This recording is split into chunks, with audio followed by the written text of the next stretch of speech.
السلام علیکم ورحمۃ اللہ وبرکاتہ۔ بسم اللہ الرحمن الرحیم۔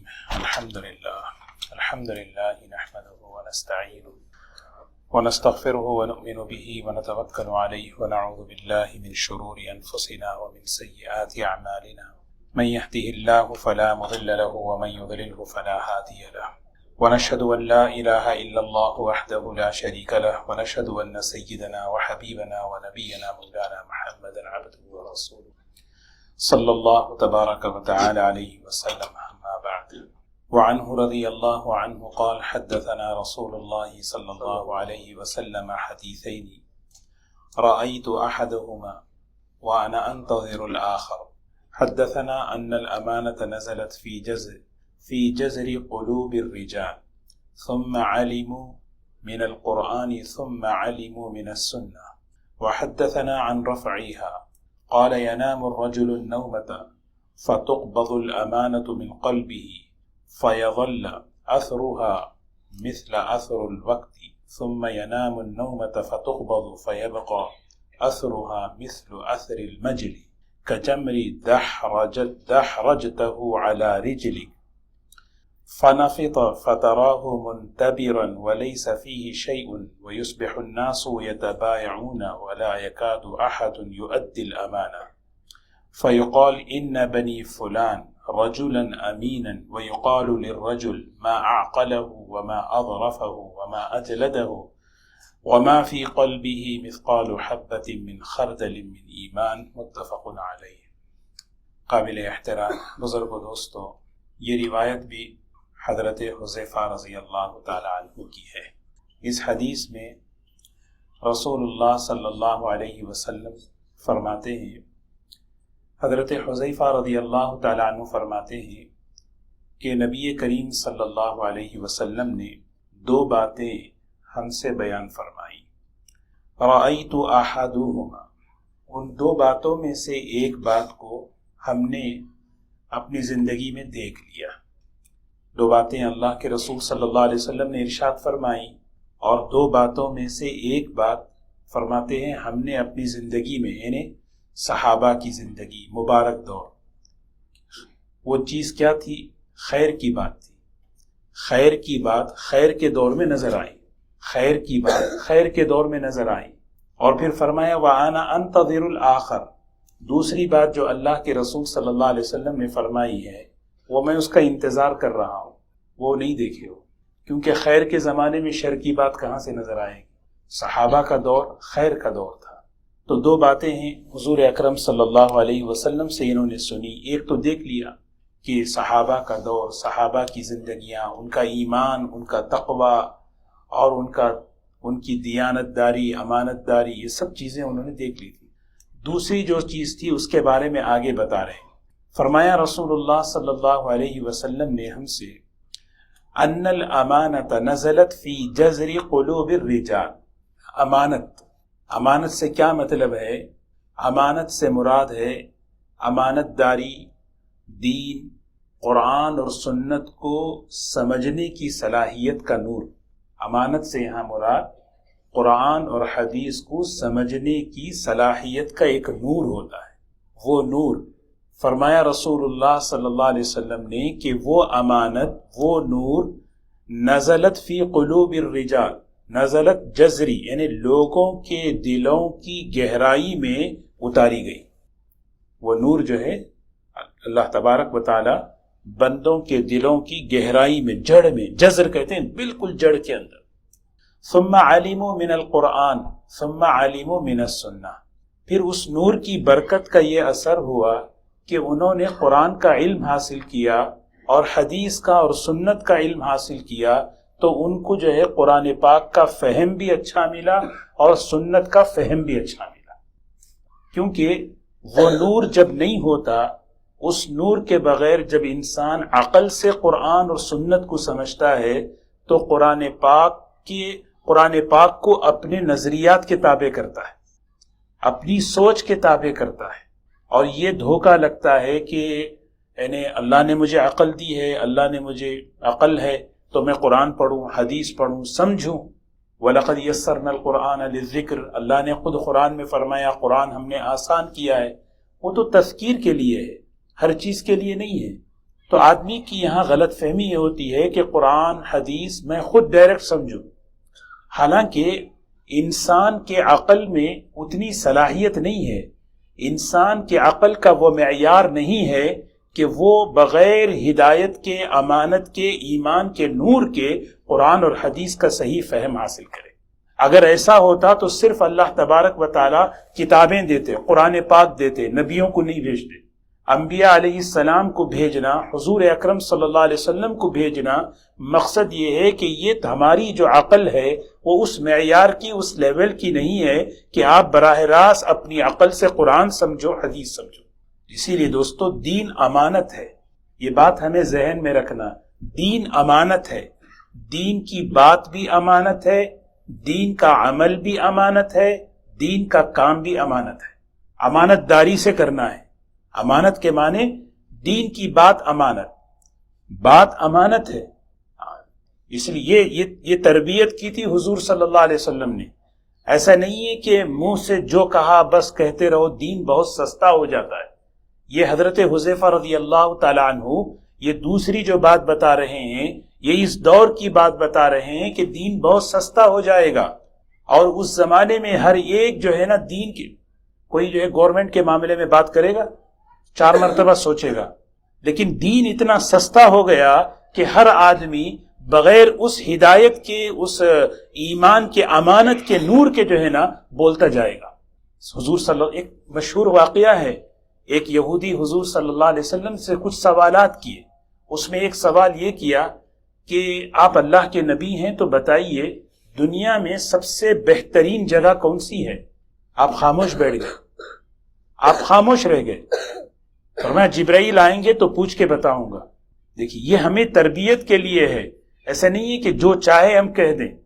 عبداللہ ابن مسعود رضی اللہ تعالی عنہ فرماتے ہیں کہ بڑا جو آدمی ہر مسئلے کا جواب دے وہ بڑا بے باک ہے، اور اس کے قلت عمل کی، علم کی دلیل ہے.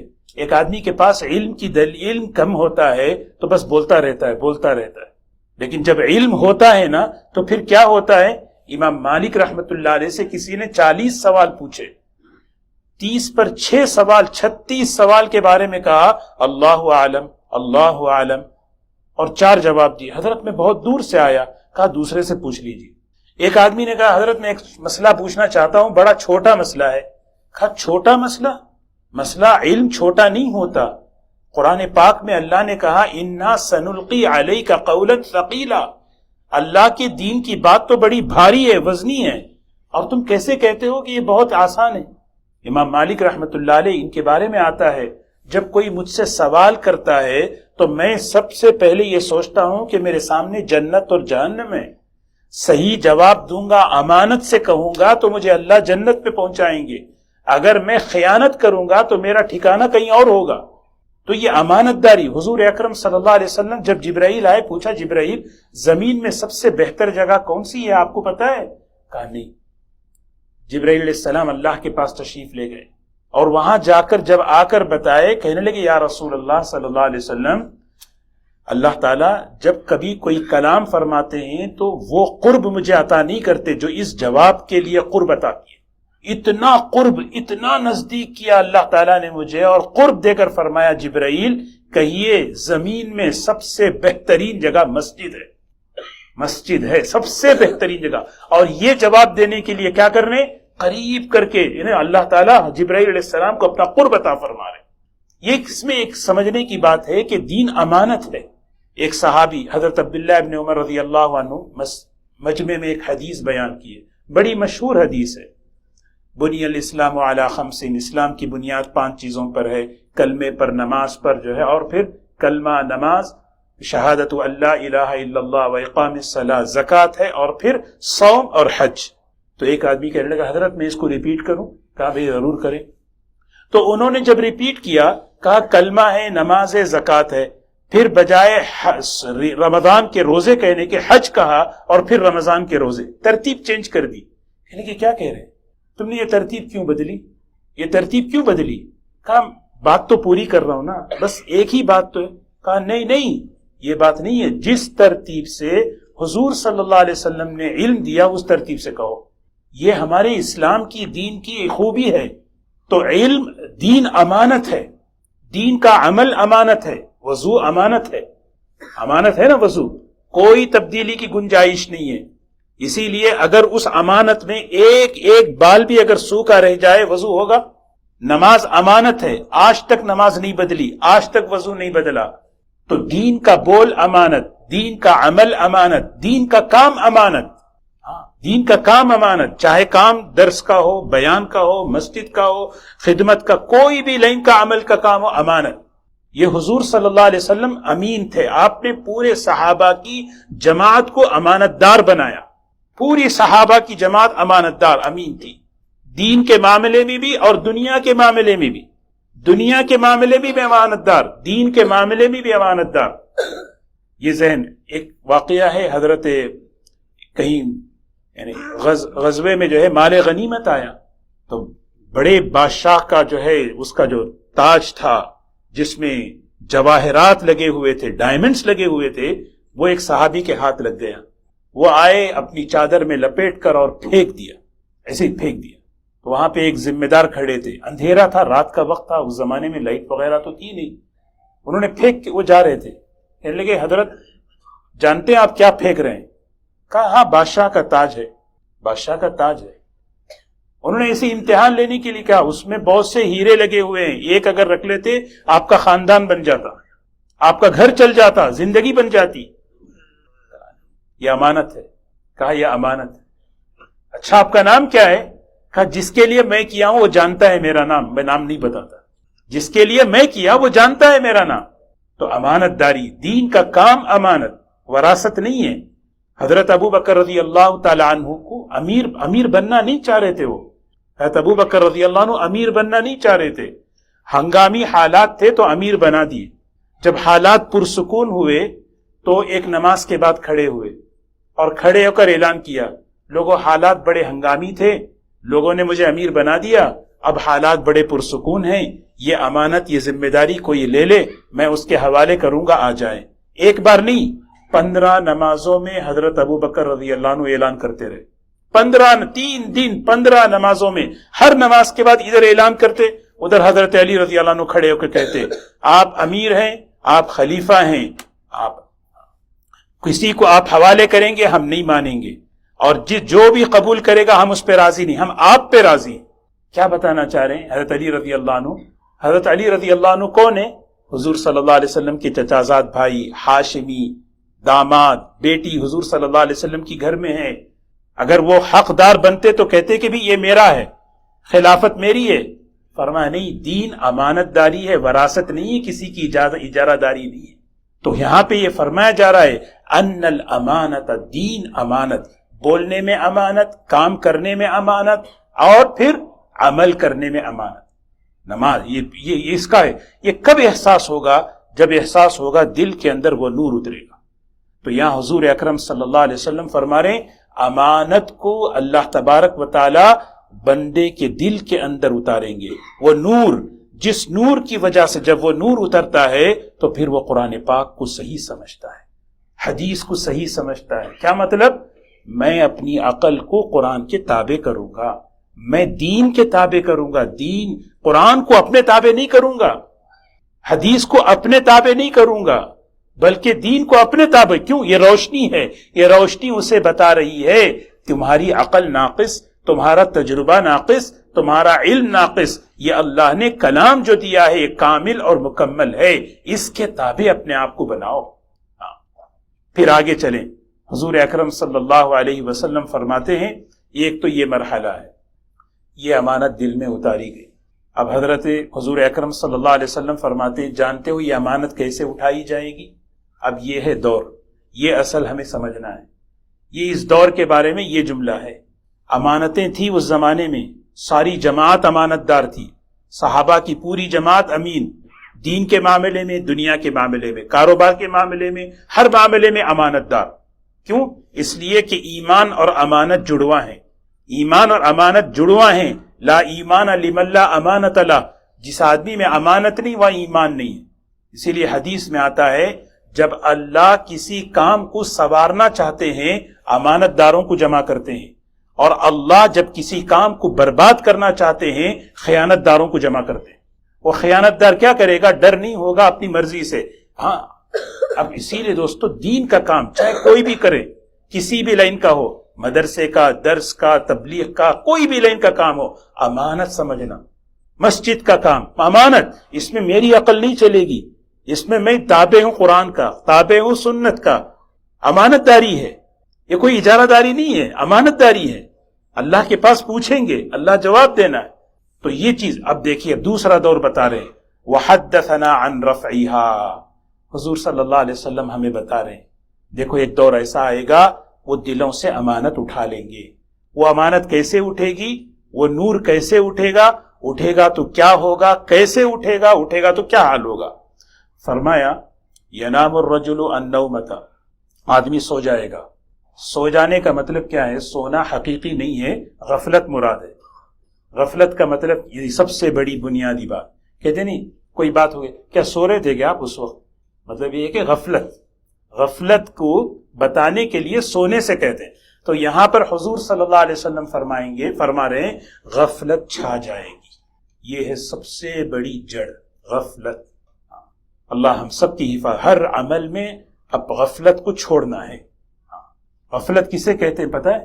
غفلت کسے کہتے ہیں؟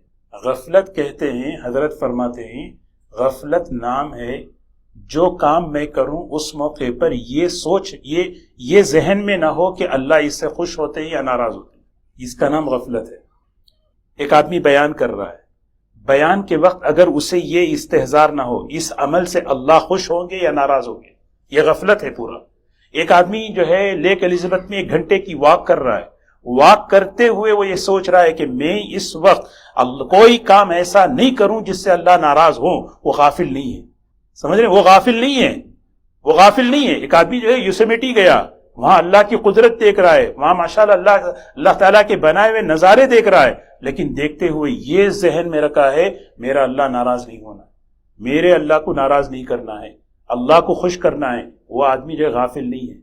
ایک آدمی کام کر رہا ہے دین کا، عبادت کا، نماز میں کھڑا ہے، لیکن اس کا ذہن کچھ اور ہے، وہ غافل ہے۔ تو یہ غفلت ہر معاملے میں، دین کے معاملے میں، دنیا کے معاملے میں۔ ایک آدمی کا ابھی دیر پہلے کہیں گاڑی اس نے لگا دی، کیسے ہوا؟ نہیں بس ذرا ٹیکسٹ کر رہا تھا تو بس لگا دیا۔ وہ ٹیکسٹ کر دیے تو غفلت ہوئی نا، وہ غفلت ہوئی تو کار لگا دیا۔ دودھ ابل گیا غفلت کی وجہ سے، روٹی جل گئی غفلت کی وجہ سے۔ یہ سارا معاملہ یہ جڑ ہے۔ فرمایا جب غفلت چھا جائے گی، جس درجے غفلت چھائے گی حالات ایسے بدلیں گے دلوں کے۔ فرمایا کہ ایک آدمی پر غفلت جب چھائے گی، اسی لیے اللہ ہم سب کی حفاظت فرمائے، غفلت دلوں سے نکالیں۔ وَلَا تَكُن مِّنَ الْغَافِلِينَ، غافلوں غفلت والوں کے ساتھ مت رہو، اللہ کہتے ہیں۔ اس کو کیا کرنا ہے؟ ذکر کرنا، اللہ کو یاد کرنا، اس کے ذریعے سے یہ استحضار ہو، اتق اللہ حیث ما کن، جہاں بھی رہو، جس حال میں بھی رہو، اس استحضار کے ساتھ رہو، اللہ میرے ساتھ ہے، اللہ مجھے دیکھ رہا ہے۔ اس کو کہتے ہیں بیدار، اویئرنس۔ یہ ہے اویئرنس، یہ ہے بیدار مغز، بیدار مغزی کے ساتھ رہے۔ کچھ بھی کام کر لیں آپ، بس یہ سوچیں اللہ میرے ساتھ، اللہ مجھے دیکھ رہا ہے۔ اگر یہ ذہن میں نہیں ہے، کچھ بھی کر لو، بڑی مصیبت کا کام۔ جب آدمی میں غفلت چھاتی ہے تو پھر کیا ہے؟ وہ آدمی سے فتقبض، اللہ تعالیٰ امانت کو نکالتے ہیں۔ جیسے ہی امانت کو اس کے دل سے نکال، یعنی امانت کا وہ نور جب اس کو اٹھاتے ہیں تو پھر وہاں پر جو ہے ایک اثر، ایک نشان باقی رہتا ہے۔ اس نشان کو یہاں پر حدیث میں فرمایا، وہ جیسے ایک آدمی کو زخم آ جائے، زخم کا نشان کیسے ہے؟ نشان نظر آ رہا ہے۔ پھر آگے فرمایا اور غفلت بڑھے گی اس آدمی کی، اور غفلت میں جیے گا، پھر اس کے بعد اس اثر کو بھی باقی کریں گے، پھر اللہ تبارک و تعالی اس جگہ پر آبلہ، حضور صلی اللہ علیہ وسلم مثال دے رہے، وہاں نشان آبلے کی طرح ہو جائے گا۔ آبلہ سمجھتے ہیں؟ آبلہ کہتے ہیں کہ اگر کسی کا پیر، سبحان اللہ، حضور صلی اللہ علیہ وسلم کی مثال دیکھیں، فَيَبْقَى أَثَرُهَا مِثْلُ أَثْرِ الْمَجْلِ، مجل کہتے ہیں آبلہ۔ آگ کے انگارے پہ پیر رکھ دے کوئی، آگ کے انگارے پہ پیر رکھ دیا، اور پیر رکھنے کے بعد کیا ہوا؟ وہاں پر آبلہ، وہ چمڑا پھول جاتا ہے۔ چمڑا جو ہے پھول جاتا ہے. جب چمڑا پھول جاتا ہے تو اندر گندگی رہتی ہے. سمجھ رہے ہیں؟ اس مثال کو سمجھیں اور اس وقت جو ہے نا اس حدیث کو اپنے اوپر اپنے حالات میں مطابقت کریں. کیا وجہ ہے حضور صلی اللہ علیہ وسلم یہ مثال دے رہے ہیں؟ یہ مثال اس لیے دے رہے ہیں جیسے اوپر آبلہ نظر آیا، اوپر چمڑی پھول گئی، اندر کچھ نہیں ہے، اسی طرح جب امانت دوسری مرتبہ اٹھا لی جائے گی ظاہری دینداری باقی رہے گی، ظاہر میں ایماندار نظر آؤ گے، اندر کچھ نہیں، کھوکھلا رہے گا. بلکہ آگے فرمایا کہ ظاہر میں جس طرح یہ اوپر ابھرا ہوا ہے اس طرح آدمی ماشاءاللہ بزرگ، صوفی، دیندار، نماز سب کچھ ہے، لیکن اندر کیا ہے؟ اندر تنہائی اس کے خلوت کے گناہ، تنہائی کے گناہ اسے ایسے ہوں گے جیسے آبلے کے اندر گندا پانی بھرا ہوا رہتا ہے، اس کی تنہائی ایسے سڑی ہوئی رہتی ہے. اللہ ہم سب کی حفاظت فرمائے.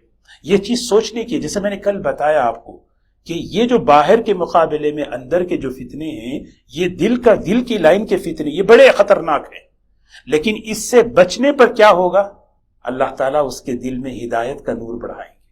آج بھی دیکھیں الحمدللہ اتنے فتنوں کا زمانہ ہونے کے باوجود لوگ ان فتنوں سے بچنے کی کوشش کر رہے ہیں. دلوں کے اندر وہ ہدایت کے اور ایمان کے انوارات بڑھنے کی علامتیں دیکھیں.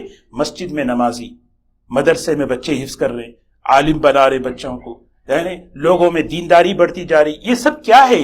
یہ اصل وہ اندر ہدایت کی اور ایمان کے انوارات بڑھتے جا رہے ہیں جس کا اثر اللہ کے راستے میں خرچ کرنا، اداروں پر خرچ کرنا، یعنی یہ سب چیزیں کیا ہیں؟ ایک طرف جو ہے نا فتنوں کو اثر لیں گے تو جو ہے دل میں سیاہی بڑھتی جائے گی، اس کا اثر تو باہر دیکھ رہے ہیں، لیکن ایک طرف ماشاءاللہ نمازی بڑھ رہے ہیں، دین کا کام بڑھ رہا ہے، دین کی محنت بڑھ رہی ہے، لوگوں میں دین کا جذبہ بڑھ رہا ہے نا. تو اللہ تعالیٰ ہمیں اس لائن میں آگے بڑھنے کی توفیق نصیب فرمائے. تو یہاں پر جو ہے حضور صلی اللہ علیہ وسلم نے آبلے کی جو مثال دی ہے وہ اس وجہ سے کہ ظاہر میں دینداری ہوگی، اندر کھوکھلا ہوگا، اندر کی تنہائی. اسی لیے اللہ ہم سب کی حفاظت فرمائے. خلوت کے، تنہائی کے جو گناہ ہیں اس سے آدمی بچے. ظاہر میں آدمی جو ہے کس کو ہم بتا رہے؟ اللہ تعالیٰ تو ہر جگہ جانتے ہیں، اللہ ہر چیز کو جانتے ہیں. پھر آگے دیکھیں، وقت ہو رہا میں اور اپنی بات ختم کروں. زمانہ ایسا خراب ہوگا، حضور اکرم صلی اللہ علیہ وسلم فرما رہے ہیں یصبح الناس یتبایعون، لوگ جو ہے معاملات کریں گے، ڈیلنگ کریں گے، خرید و فروخت کریں گے. اس زمانے میں لوگ خرید و فروخت کریں گے، مالیات پہ ڈیلنگ کریں گے. ولا یکاد احد یؤدی الامانہ، ایک آدمی بھی امانت دار نہیں ملے گا، ایک آدمی بھی امانت دار نہیں ملے گا. کیا مطلب؟ مالیات کا دین، معاملات کا دین، وہ دین اڑ جائے گا. نمازیں ہوں گی، عمرے ہوں گے، زکوٰۃ ہوگی، حج ہوگا، سب کچھ ہوگا، لیکن جو معاملات کا دین ہے، مالیات کا دین کیا ہے؟ ایک آدمی عمرے پہ جا رہا ہے لیکن بہن کی وراثت نہیں دے رہا. ایک آدمی جو ہے بہت زیادہ عبادت کر رہا ہے لیکن اپنی بیوی کا مہر نہیں دے رہا. ایک آدمی بہت کچھ عبادتیں کر رہا ہے، عبادت میں آگے، معاملات کے دین میں فیل. جب فتنوں کا زمانہ آئے گا معاملات کا دین ایسے ختم ہو جائے گا، مالی حقوق جو ایک دوسرے کے ہیں وہ حق، قرض لیے قرض واپس نہیں، امانت لیے امانت ہڑپ. یہ اللہ اکبر. پھر آگے فرمایا حضور اکرم صلی اللہ علیہ وسلم نے ان فی بنی فلان، لوگ آپس میں کہیں گے، لوگ آپس میں ڈسکس کرتے ہوئے کیا کہیں گے؟ فلاں گاؤں میں، فلاں شہر میں فلاں صاحب بڑے امانت دار ہیں. ان فی بنی فلان رجلا امین، ارے بھی نا فلاں گاؤں میں، فلاں علاقے میں فلاں صاحب بڑے امانت دار ہیں. حالانکہ اگر دیکھیں وہ اس آدمی کی تعریف کم ہے، پورے گاؤں کی ذلت ہے اس میں. اگر سوچیں کیا مطلب؟ امانت داری تو پوری کمیونٹی میں ہونی چاہیے، امانت داری تو پوری امت کے، پوری ایمان کا حصہ ہے. ایک آدمی بہت امانت دار ہے، کیا مطلب؟ بقیہ سب خیانت دار ہیں. اور جس کے بارے میں تعریف کر رہے ہیں نا کہ وہ آدمی بہت فلاں امانت دار ہے، اس کے بارے میں دیکھیں ما اعقلہ، ما اظرفہ، ما اجلدہ، کیا اچھے آدمی ہیں، کیا نیک ہیں، کیا بڑے ہوشیار، کیسے سمجھدار ہیں. لوگ جس کے بارے میں تعریف کریں گے نا وہ کیسا آدمی ہوگا اللہ کی نگاہ میں؟ فرمایا وما فی قلبہ مثقال حبۃ من خردل من ایمان، اس کے دل میں رائی کے دانے کے برابر بھی ایمان نہیں ہوگا. یہ ہے اصل سمجھنے کی چیز۔ اللہ ہم سب کو لوگوں کی تعریف کے فتنے سے حفاظت فرمائیں۔ لوگ ہمیں تعریف کرتے ہیں، واہ کیا ہیں آپ، کیا ہیں آپ کا کام، آپ کا بیان، آپ کی خدمت، آپ کا فلاں، آپ کا فلاں، ہم بھی اس سے پھولتے جا رہے ہیں خدمت۔ اصل مسئلہ یہ ہے کہ میں اپنے دل کا جائزہ لوں۔ یہ جو آخری سینٹنس ہے، اس آخری جملہ ہے، یہ اس کو ایک واقعہ یاد آیا بتا۔ حدیث میں آتا ہے ایک شخص غزوہ تھا، غزوہ۔ حضور صلی اللہ علیہ وسلم نے فرمایا یہ جو ایک آدمی بہت بہادری سے لڑ رہا ہے، بہت بہادری سے، حضور صلی اللہ علیہ وسلم نے فرمایا یہ جو صاحب جو لڑ رہے ہیں نا، یہ جہنمی ہے۔ بخاری شریف کی روایت، یہ جہنمی ہے۔ جس کو کہے وہ ان کو پریشانی ہوئی، اتنے بہادری سے، شجاعت سے، جان کی بازی لگا کر یہ صاحب لڑتے جا رہے ہیں، اور حضور صلی اللہ علیہ وسلم نے کیا وجہ ہے کہ ان کو جہنمی بتا دی۔ وہ کہتے ہیں کہ میں ان کے پیچھے ہو لیا سب چھوڑ کے، میں دیکھوں تو صحیح حضرت کیسے ہیں، کیا ہیں۔ پھر میں دیکھتا رہا، وہ مقابلہ کرتے گئے یہاں تک کہ ایک دشمن کا تیر آ کے ان کو لگا، اور وہ لگا تو جو ہے نا وہ زخم برداشت کر نہیں پائے، انہوں نے چھرا نکالا اور اپنے آپ کو خودکشی کر کے وہی مر گئے۔ پھر اس موقع پر حضور صلی اللہ علیہ وسلم نے وہ حدیث بیان فرمائی، کون سی حدیث؟ ان اللہ لیؤید الدین بالرجل الفاجر، اللہ اپنے دین کا کام فاجر، فاسق، گنہگار سے بھی لے لیتے ہیں۔ یہ روایت پڑھ کر حضرت شیخ الحدیث روتے تھے، رویا کرتے تھے، اور حضرت مولانا عمر صاحب رحمت اللہ علیہ فرماتے دعا کرو، 3 دعائیں، اے اللہ مجھے نیک بنا، اے اللہ مجھے نیکی کے کام کرنے کی توفیق عطا فرما، اے اللہ اس کو قبول فرما۔ اچھا کام کرنا یہ دلیل نہیں ہے کہ میں اچھا ہوں۔ کسی کے بار کوئی مجھے بول دے بھئی آپ ہیں، یہ تعریف کا فتنہ جو ہے نا، یہ جو ہمارے کان جو عادی ہو چکے ہیں، اس سے ہمیں بچنا ہے دوستو۔ اصل مسئلہ مجھے جھانک کر دیکھنا ہے۔ یہ زمانہ ایسا آئے گا لوگ تعریف کریں گے، کیا آدمی ہے، ایسے آدمی، فریمونٹ میں یہ آدمی، بیریا میں یہ آدمی، حالانکہ فرمایا اللہ کی نگاہ میں اس کے دل میں کیا ہے، ذرہ رائی کے دانے کے برابر بھی ایمان نہیں ہوگا۔ اللہ ہم سب کی حفاظت فرمائے، اللہ ہم سب کی حفاظت فرمائے۔ دوستو یہ اصل ہے کہ میں اپنے دل کا جائزہ لوں، کیونکہ میں بڑی عجیب بات، ایسا کام کروں جو اللہ کو پسند آ جائے، ایسا بولو اللہ کو پسند، نماز میں ایسا کھڑا ہو اللہ کو پسند آ جائے، خرچ اللہ کے راستے میں ایسے خرچ کروں اللہ کو پسند آ جائے۔ یہ اصل مقصد ہے۔ جب اس سے نگاہ ہٹتی ہے نا، یہ سب جو ہے نا کاغذ کے پھول ہیں، وقتی چیزیں، 2 دن 4 دن 4 مہینے 5 مہینے 2 سال 4 سال تعریف، پھر اس کے بعد کیا ہوگا؟ اسی لیے کبھی کسی کی تعریف سے دھوکہ نہیں آنا، کبھی کسی کی تعریف سے مسئلہ۔ اسی لیے حضرت شیخ الحدیث جب کسی سے ملتے اور وہ مجمع لگا رہتا، لائن کھڑی رہتی مسافے کے لیے، تو حضرت کی زبان سے ایک جملہ نکلتا، یا من اظہر الجمیل وستر علی القبیح، یا من اظہر الجمیل وستر علی القبیح، اے اللہ تیری ذات کیسی نرالی ہے، تو نے میرے عیوب پہ پردہ ڈال دیا اور میرے اچھائیوں کو تو نے سامنے کر دیا۔ یہ اچھائیاں سامنے کی اس لیے لوگ مسافہ کر رہے ہیں، اگر تنہائیاں سامنے آئے تو تھوکے گا بھی نہیں لوگ۔ اللہ ہم سب کی حفاظت فرمائے، اللہ ہم سب کو شہرت کے فتنے سے حفاظت فرمائے۔ سبحان اللہ بحمدہ، سبحانک اللہم بحمدک، نشہد ان لا الہ الا انت، نستغفرک ونتوب الیک۔ سبحان ربک رب العزة عما یصفون، وسلام علی المرسلین، والحمد للہ۔